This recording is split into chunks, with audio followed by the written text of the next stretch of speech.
All right. Good evening. Give them a chance to get the mic set in the proper level. Better crowd than I expected. I know there's baseball fans in here, so we really appreciate you making the sacrifice this evening to be here. As we continue our walk through the book of Hebrews, and I say walk, it's been more like let's say a brisk walk or a sprint of sorts. And I really am grateful to those who have stood up here the last, I guess it must be 10 weeks, right? And done an excellent job in laying out this fairly complex book for us. Richard, I know, Stephen, I think, took a week. Ted had a few weeks, Mitch and others. So that foundation hopefully is all fresh in your minds. I also would hazard a guess that if you hadn't been exposed to the book of Hebrews much in the past, there's a really good chance that you'd be familiar with chapter 11. Chapter 11 is, as you know, maybe one of the most extensive texts on faith in the New Testament and in the Bible, really. So I would hazard a guess that very few sermons have been preached or classes have been taught on faith in our fellowship over the decades that haven't at some point or another referenced something out of Hebrews chapter 11, because it's just a great text in that regard. But it is 40 verses long, so we've got roughly a little under 40 minutes to cover 40 verses, and I know that's been a concern. It's come up several times. Richard asked me about it a few weeks ago, and I said I had a plan. I didn't say I had a good plan, okay? My plan actually goes something like this, and it's a little bit like when I taught our granddaughter how to count to 100. You know how this conversation goes, right? Grandpa, can you count to 100? Well, yes, sweetheart. Okay, show me. And I said, 1, 2, skip a few, 100, right? And that's kind of what tonight's going to look like. We're going to spend some time in the beginning. We're going to spend some time in the end, and there's going to be some of the details in the middle that we're going to go over them pretty quickly. There's so much you could talk about in this chapter. It's a very rich text. There's a lot of good meat in here. I've had a lot of time to think about it, which means I've had too much time to prepare, which means I have way too much stuff. And I've tried to will it down to the things that I want to talk about, and I get to do that because I'm the one standing up here. I may not hit on the topics that you want to talk about, and you know, next time you can stand up here. How's that? One of the things when I'm reading through the book of Hebrews and you come to chapter 11, there's a couple of thoughts that immediately pop in my mind, and I would call these sort of what's that expression? Can't see the forest for the trees. These are kind of forest questions, and one of the things that happens up here, unfortunately, is I'm going to crack my head open sometimes, and you're going to see how I think, and that might be a little scary in ways, but this is the way my mind works, right? I'm reading through Hebrews. You get to chapter 11, the first question that pops in my mind is, why is this here? Right? So as we get started, there's a couple of these forest questions I want you guys to be thinking about. We're not going to talk about them right now, but we will stop at some point and talk about these. And the first one is, why do you think the author inserted this section on faith in the Hebrews? Right? Given what we've been through in the last 10 chapters, it feels a little bit like a left turn, right? Why all of a sudden are we talking about faith in all of this detail? So I want you to think about that. There's no right or wrong answer. We don't know. We're speculating, right? We're trying to get in the mind of what the author was thinking, but we've had a lot of insight in what the author's trying to share. So I'd be interested in what your thoughts are on this. And then the second question is kind of like it. It's why did the author include so many examples of faith from the Old Testament, right? I mean, there's 36 verses of examples on faith. I try to count. I come up with 20, 21, 22 different examples of Old Testament faith in chapter 11. And, I'm sitting there thinking, wouldn't 3, 4, 5 have been enough? Why so many? Why so extensive? And like I said, we don't know. There's no right or wrong answer, but I'd like you to be thinking about it, and if time allows, we'll come around and we'll talk about it, okay? Does that make sense? All right. With that, I think I've hit enough that we can just jump into the text. Let's go look at Hebrews chapter 11, verses 1 through 3. Now, faith is being sure of what we hope for and certain of what we do not see. This is what the ancients were commended for. By faith we understand that the universe was formed at God's command, so that what is seen was not made out of what was visible. It's maybe important to remember that, of course, the chapter breaks and the verses weren't in the original text. This section on faith really starts at the end of chapter 10 that Richard talked about last week. If you remember, the writer was encouraging the readers to hold fast to their faith, draw near to God with sincere heart, 10:22, hold unswerving to the faith that or to the hope that we profess, 10:23. And then here again in Hebrews 11:1, we see this connection again between faith and hope. And Richard discussed that connection some last week, right? The connection between faith, hope, and love. And I know we don't have a lot of time, but I'm going to take a left turn here anyway because I just felt compelled to share this with you, I guess. One of my favorite thought exercises, I guess, is to meditate on this relationship between faith, hope, and love, which we see repeated, in New Testament text. And, there's a lot we could say about it, but, in simple terms, maybe you think, well, if you don't have faith, if you don't have belief, if you don't believe in God, then you wouldn't have hope in his promises, right? It takes belief, it takes faith in order to generate hope. And it's not until you start to appreciate that hope that you start to appreciate the love that God has for us, right? You have to really understand the gift that he's promised to really start to understand the love that he has for us. And then it's not until we start to really appreciate the love that God has for us that we start to reciprocate that love back toward him, right? And then as that relationship builds, what does that do? It builds our faith. And so I view it as sort of this circular model, right? This faith, hope, love circular model that we see bore out in New Testament text over and over. And so I'm going to share with you something that I do, and you'll, again, it's just me. So you don't, you take it or leave it. If this helps one person, then it's probably worth me sharing. But whenever I'm studying, whenever I'm reading, and I run across one of these words, I stop and I reflect on how that word fits in this text, especially if there's more than one of these words, faith, hope, or love tied together like this. Start to reflect on how does that help me to understand this relationship of these concepts. They're not just words, right? They're simple words, single syllable words. It's not just words, they're concepts. They're the glue, they're the foundation, if you will, of the gospel message. This idea of our faith, our belief, and the hope that we have in God's promise, and the love that he has for us, and how that reciprocates in our love for him. That, every time we work our way through this circle, I think is how we begin to build and grow our relationship to our Creator. And so I wanted to share that as quickly as I could. I hope that means something. If not, well, we didn't waste a lot of time. So any comments on any of that before we move on? So we're in verse 1. So we made it to verse 1. Yay. All right. So, and I think Richard mentioned, 1 Corinthians 13:13, right? What did Paul write? And then in the end, these three remain, faith, hope, and love, but the greatest of these is love, right? So it's an example of that.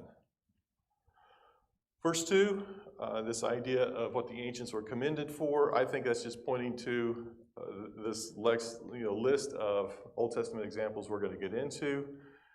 And then, I want you to notice in these three verses, this contrast between what we see and what we don't, or between the visible and the invisible.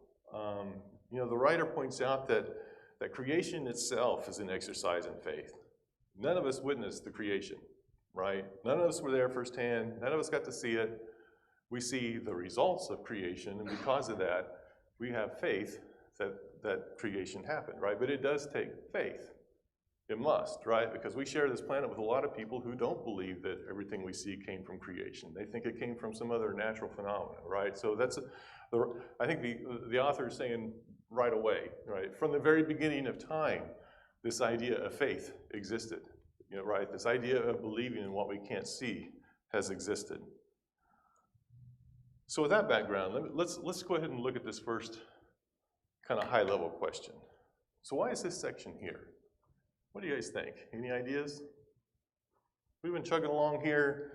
It's chapter 1. Jesus is superior to the angels, right? That was chapter 1. Chapter 3 or so, Jesus is greater than Moses.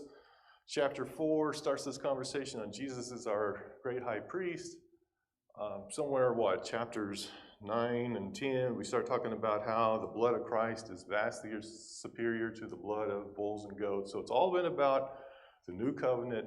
It's all been about relationship with Jesus.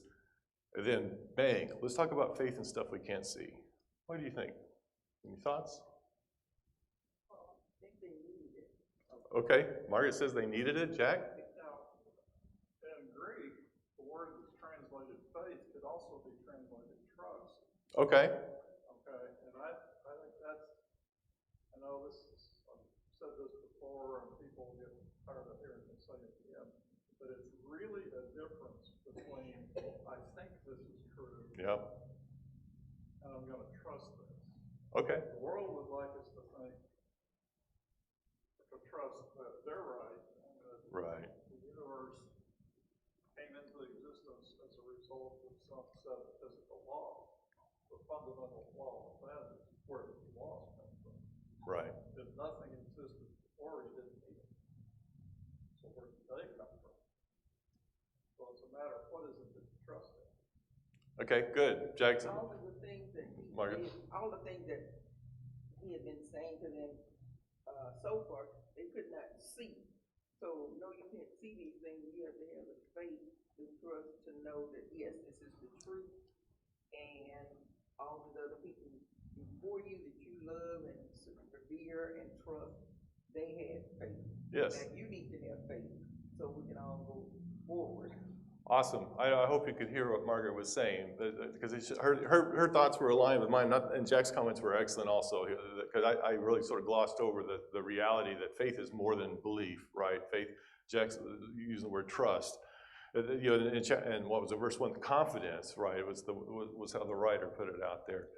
But yeah, in the interest of time, let me just kind of pull the string of what Margaret was thinking. Yeah, here's where my mind went, and this is probably oversimplifying it, but bear with me anyway, and you don't have to agree with this because it's just my opinion. But you know, the Jewish law, when they sacrificed animals, it was a very physical, very tangible, very I don't know what's the word I'm looking for.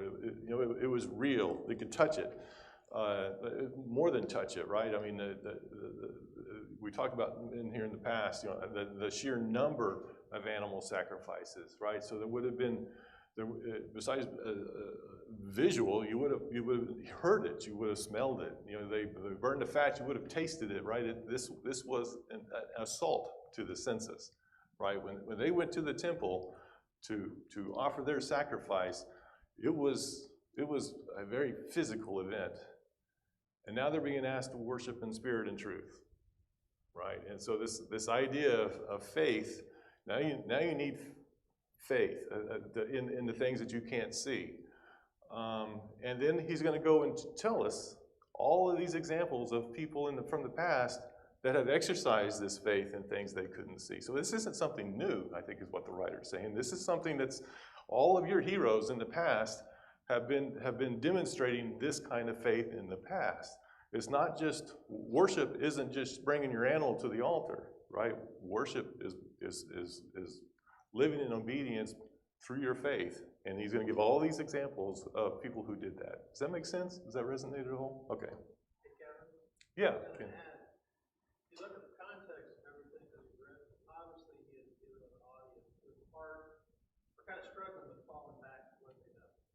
Right. What they can see. Right. Struggling a little bit with this new way of worship. You can't really see. It's all inside. It's in the heart of the spirit. And then you look at the examples of the people that he picked in chapter 11. Those were people who were definitely, as we say, out of their comfort zone. Right. Yeah, they took a huge leap of faith. And he's not even asking his audience to take a leap of faith as big as some of those people did, but I think he is making a point. Absolutely. Really well said, Ken. Better than I was going to say it, I think. So I hope you could hear Ken. Not only are these examples, they're heroes of faith, but they all took these massive steps, right? Kind of this, I would see sort of this four-step process that almost repeats itself out over and over again. God spoke to them in one way or another. They were stirred in different ways. They obeyed God, and then they gained God's approval. And as we go through it, when you look at this, faith enabled them to sort of understand what God was doing. Faith enabled them to see what others couldn't see, and then as a result, it enabled them to do what others couldn't do. And even though they were laughed at times, they chose to step out in faith anyway, and God was with them and enabled them to succeed to His glory. Good comments, thank you. We're going to move on to, let's look at verse 4. By faith, Abel offered God a better sacrifice than Cain did. By faith, he was commended as a righteous man when God spoke well of his offerings. And by faith, he still speaks, even though he is dead. Now, I didn't figure we could get past this without asking, so how does Abel still speak even though he is dead? Thoughts? By his example, okay. Yeah, we're still talking about him, right? Thousands of years later, so he's still speaking. Any other thoughts?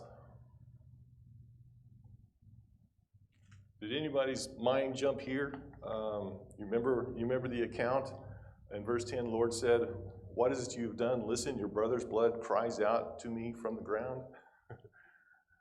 I don't think that's the reference necessarily the Hebrew writer is pointing to, but I just thought that was interesting. Is that the Hebrew writer is talking about he's still speaking, and that reference is in Genesis. We'll continue. Verses 5 and 6. By faith Enoch was taken from this life so that he did not experience death. He could not be found because God had taken him away. For before he was taken, he was commended as one who pleased God. And without faith, it is impossible to please God, because anyone who comes to him must believe that he exists and that he rewards those who earnestly seek him. Richard mentioned this verse 6 last week. Without faith, it is impossible to please God. We could probably spend the whole period talking about that. Let's just back up a little bit to the story of Enoch in Genesis 5. It does seem like this is almost chronological, right? The Hebrew writer is kind of spelling these things out more or less in verse or chapter by chapter in Genesis.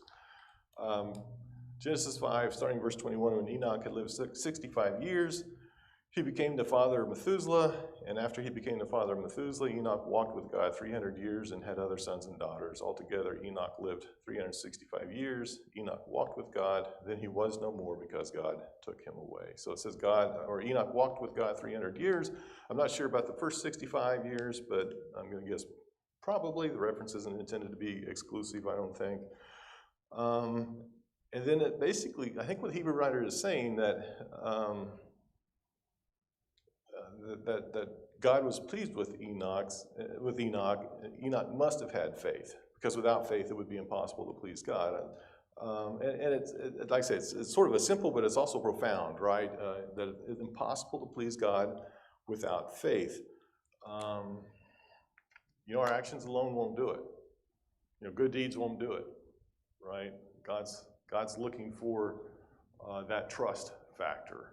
But, not just believe, because demons believe, right? He's looking for that connection, that relationship. And any thoughts on that? I don't know really where to go from there with the time that we have. Unless somebody has something they want to add. And back to Hebrews 6, anyone who comes to him must believe that he exists and that he rewards those who earnestly seek him. You might have a note or footnote or something that points you to Jeremiah 29, a fairly familiar passage probably.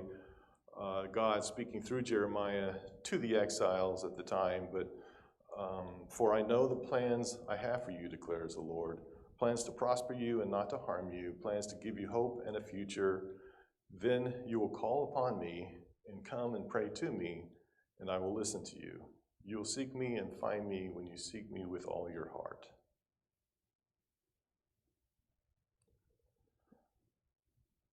evidence of the trust in that verse 13. Right. Our seeking Him with all our heart. Yeah. So here's my question, and I'm not sure this is a fair question, but I'd be interested in your answers anyway. So what does that look like? Seeking God with all your heart at a very practical level, what does that look like? How do we know? I mean, how would I know that Stephen is seeking God with all of his heart, or would I know? Is that just between Stephen and God? Cheryl? Any thoughts?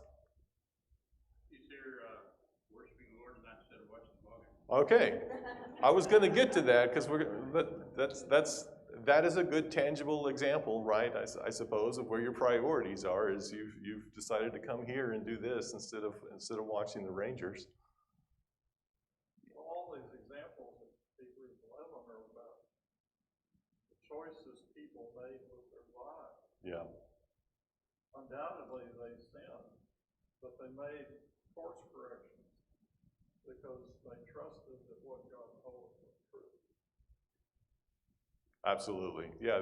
All these examples point to, and that's part of the value. And maybe I'm getting ahead of us, but part of the value of having all of these examples, right? These are, while none of us are going to go out in the backyard, I don't think, and build an ark, but these are examples of people who put their trust in God and literally sought His will above all things else, right? You remember when Jesus was asked the greatest command, right? Mark 12, love the Lord your God with all your heart, all your soul, all your mind, with all your strength, right? It's like your entire being.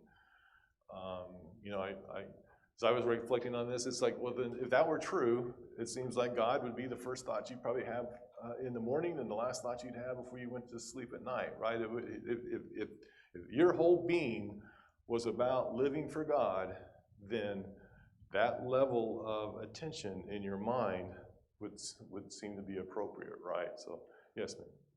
I'm sure whenever you picked Stephen, it was a random example because he's right in front of you. But knowing Stephen a little bit, talking to him, it's not that hard to figure out that he's seeking God with all his heart. Okay. Because you find out, when you were making this decision, how did you make that? Yeah. When you were doing this, how did you do that? Like, how did you know this over here? Yeah. And, we can know Stephen, but they knew the people that he's going to list in just a minute. Awesome. Yeah. Yeah. Well, good point. Thank you. Yeah, and there's value, right? Our sort of local heroes of faith, right? Our Ross Hollingsworths, our people that we can look up to and see that as near we can tell that they're seeking that kind of relationship with God, that kind of awareness, that kind of really, seeking with all your heart kind of connection. So thank you for your comments. Also, when you're praying, yeah, well, good. Yeah, praying is a great example. Communication through text and through prayer is a great way to sort of work on the circle of faith growth, and we'll get to that, I think, if we have time. All right, let's continue on, 7 through 10. We're gonna pick up the pace a bit as we go. We're gonna actually just kind of blow through some of these examples, so just bear with me while we read. By faith, Noah, when warned about things not yet seen, in holy fear built an ark to save his family. By faith, he condemned the world and became heir of the righteousness that comes by faith. By faith, Abraham, when called to go to a place he would later receive as his inheritance, obeyed and went, even though he did not know where he was going. By faith, he made his home in the promised land like a stranger in a foreign country. He lived in tents, as did Isaac and Jacob, who were heirs with him of the same promise, for he was looking forward to a city with foundations whose architect and builder is God. We're just going to keep rolling. By faith, Abraham, even though he was past age and Sarah herself was barren, was enabled to become a father because he considered him faithful who had made the promise. And so, from this one man, and he as good as dead, came descendants as numerous as the stars in the sky and as countless as the sand on the seashore. Continuing in 13, all these people were still living by faith when they died. They did not receive the things promised. They only saw them and welcomed them from a distance. And they admitted that they were aliens and strangers on earth. People who say such things show that they are looking for a country of their own. if they had not been thinking of the country they had left, if they had been thinking of the country they had left, they would have had opportunity to return. Instead, they were longing for a better country, a heavenly one. Therefore, God is not ashamed to be called their God, for he has prepared a city for them. All right, a lot of text there, but so what are the promises that these people did not receive but welcome from a distance? What do you think that's referencing?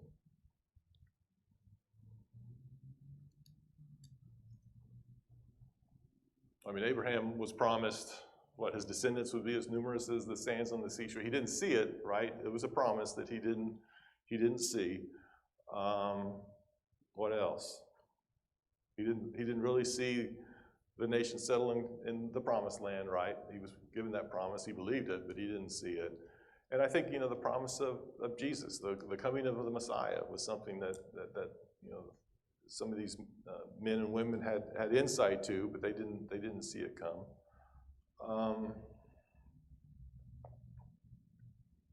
There's this, they admitted they were aliens and strangers on earth.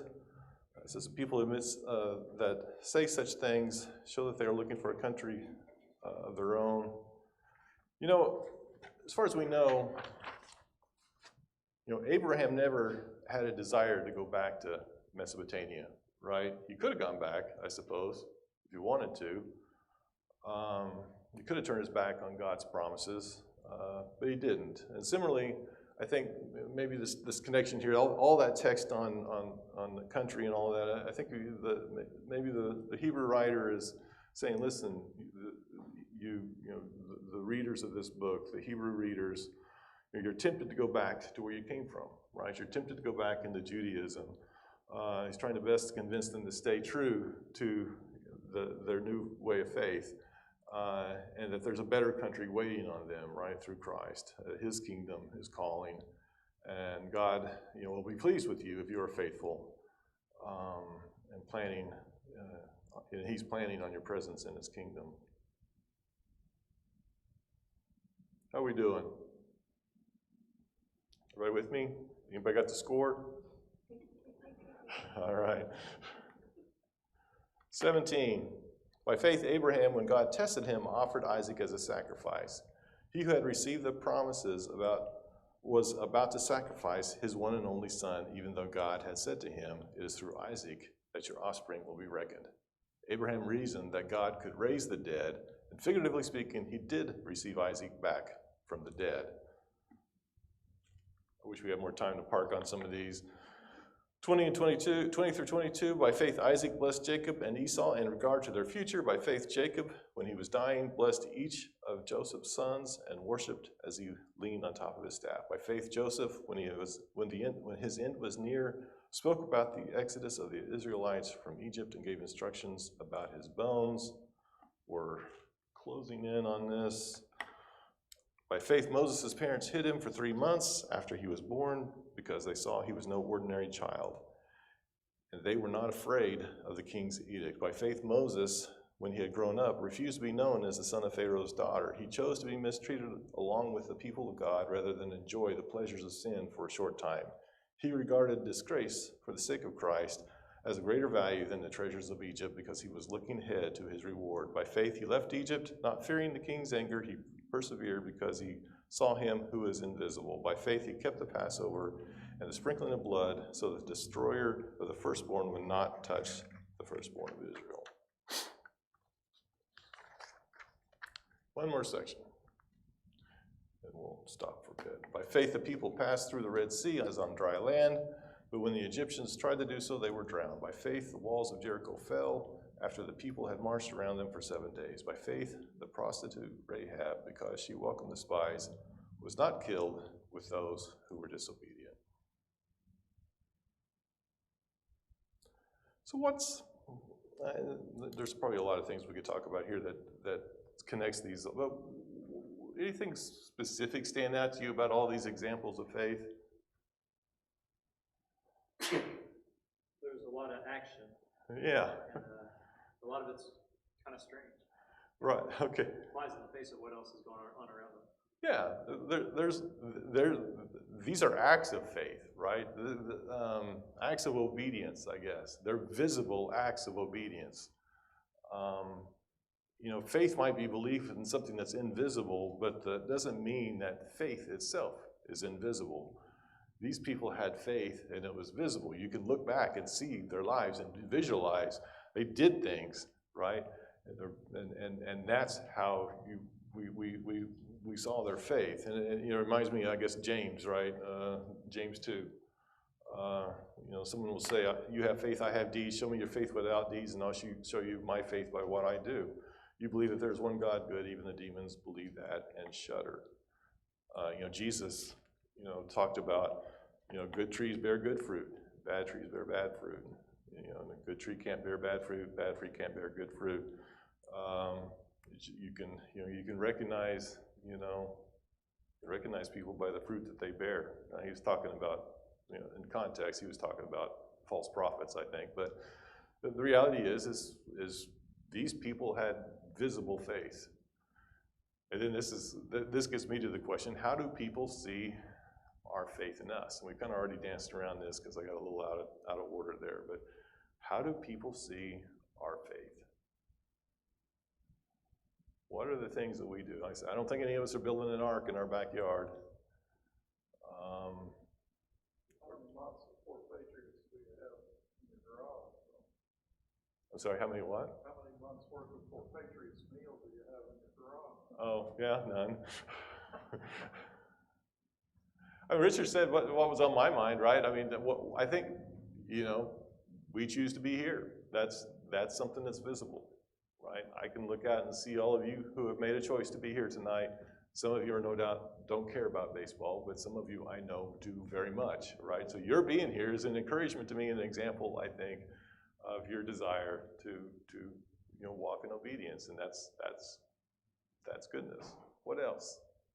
Well, I think one of the things that comes out is going back to verse 15 when he's talking about Abraham, that they had been thinking of that land from which they had gone out when they left. They would have had opportunity to return. They didn't change their mind. Right. They stayed true. Yeah. To this is what I'm going to do. Yeah. I'm not looking back. I'm not going to become a pillar of salt. I'm just going to keep looking forward and trust that what he said will come to pass. And it wasn't easy. That's the other thing that I guess I probably glossed over, right? Noah faced a bit of ridicule for what he did, right? Abraham leaving his homeland, you know, we won't probably ever understand exactly what that took in regards of faith. And the offering of Isaac, I mean, it's just, you know, it goes on and on. All of these are crazy. Like Stephen said, just in a lot of cases, sort of hard to fathom examples of people walking out or stepping out on faith. So yeah, it really is powerful stuff, and I think it really is. Back to the context of why it's here. Trying to beat home, as Ken said, trying to beat home to these Jewish Christians or formerly Jewish Christians that you can stand firm in your faith. Look at all of your heroes who did in the past. All right, I think we're doing okay.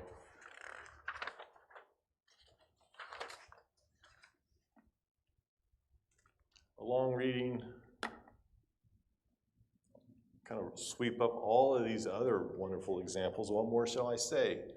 I don't have time to tell you about Gideon, Barak, Samson, Jephthah, David, Samuel, and the prophets, who through faith conquered kingdoms, administered justice, and gained what was promised, who shut the mouths of lions, quenched the fury of the flames, and escaped the edge of the sword, whose weakness was turned to strength, and who became powerful in battle and routed foreign armies. Women received back their dead, raised to life again. Others were tortured and refused to be released so that they might gain a better resurrection. Some faced jeers and flogging, while still others were chained and put in prison. They were stoned, they were sawed in two, they were put to death by the sword. They went about in sheepskins and goatskins, destitute, persecuted, and mistreated. The world was not worthy of them. They wandered in deserts and mountains, and in caves and in holes in the ground. A lot of stuff there. Which gets me to this second question, which maybe we've already kind of beat down, but why so many examples, right? Why not just 4 or 5? Why are there 20, 22, 23, 25 examples of faith here? Any thoughts that we haven't already shared? Because somewhere in there is gonna hit somebody that they respected. You know, they may Yep. not respect all of them, but if you put all, you know, so many names out there, and also for him knowing about their acts of faith. Yeah. When you put that together, it's more likely then that they'll listen. That they'll hear. I think it's sort of a way to re-emphasize the point. I don't think it's any accident that Abraham and Moses get a whole lot of wordplay here, right? Because they would have been heroes to, you know, those who had come up through the Jewish faith. But yeah, like Margaret said, there's somebody here for everybody, right? There's a story here to connect with everybody, I think. And it really is beating home the point that faith in what you can't see is nothing new. People have been living this way for God for a long time, and God has rewarded them for it. And it wasn't easy. They persevered. God rewarded them for it, and you can do it too. And in the last couple of verses, these were all commended for their faith, yet none of them received what had been promised. God had planned something better for us, so that only together with us would they be made perfect. So what's the better, something better that the author's referring to? Heavenly home, path to salvation through Jesus.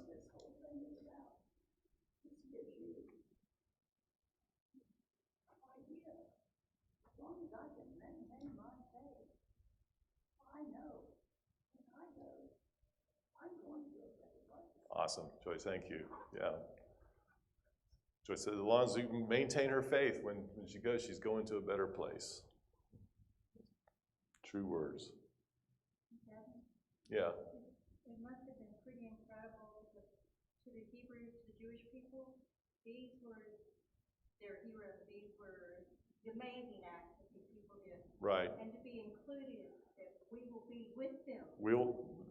Yeah. To be included in this group of heroes must have been pretty powerful. Well, and to be told that God has something better planned for you. He had planned this better thing that you get to experience through Jesus, right? That they didn't get to experience. So your heroes did wonderful things, but now it's even better, I think is kind of the message.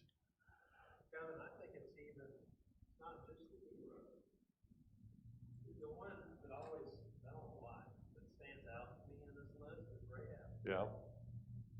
She probably wasn't going to be on the list of traditional heroes of Abraham, Moses, etc. Yeah.